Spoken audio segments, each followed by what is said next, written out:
आंखें खोल।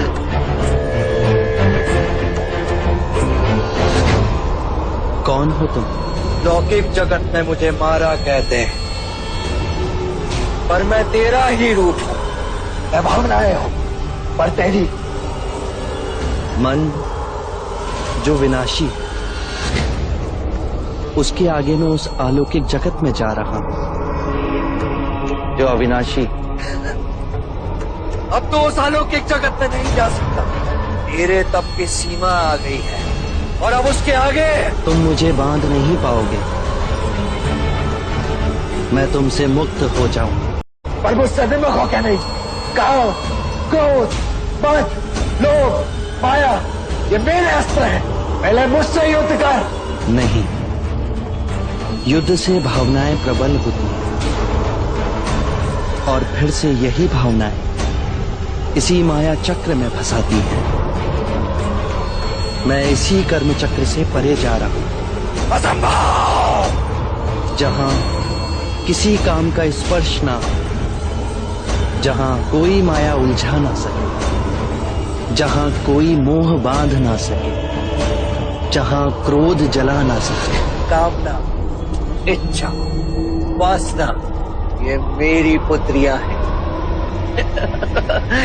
पहले इनसे तो बच।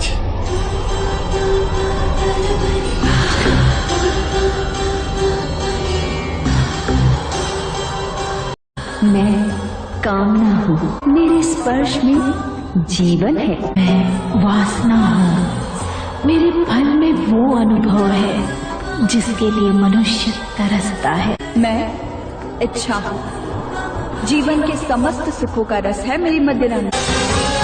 कामना, इच्छा, वासना, ये शरीर की प्रतिध्वनियां हैं। जब शरीर का मोह टूट जाए तो ये केवल एक पत्थर से टकराकर लुप्त हो जाती है। जैसे ज्ञान का सूर्य उदय होते ही अंधकार लुप्त हो जाता है, वैसे ही आत्मज्ञान का सूर्य जब मुदित होता है तो सारे प्रलोभन राग बन धरती पर गिर पड़ते हैं। इस जीत पर गर्व न कर, मैं लौटूंगा। यदि परम सत्य तूने पा भी लिया तो तेरा विश्वास करेगा कौन? तो बुद्ध के सिंहासन पर में इतना अहंकार तुझमें जाना कैसे? मैं स्वयं धरती को अपना साक्षी बनाता। आज ये पृथ्वी साक्षी होगी कि सिद्धार्थ ने मारा को कैसे पराजित।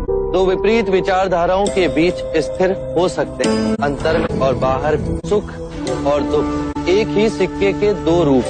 जब सुख की कामना का अंत हुआ तो दुख का भय समाप्त हुआ। जीवन का उद्देश्य हर जीव को विचरना है, उसे अपनी चेतना जगाना है। आकाश गंगाओं में यात्रा करो, पर पैर धरती पर गड़े होने चाहिए। मैंने पा लिया है सुख दुख, रात दिन, अच्छा बुरा, मन और माया का खेल, परंतु उसके बीच एक मध्य बिंदु, वही जीवन का स्रोत है, और वो हर मनुष्य की चेतना में कहीं बाहर नहीं।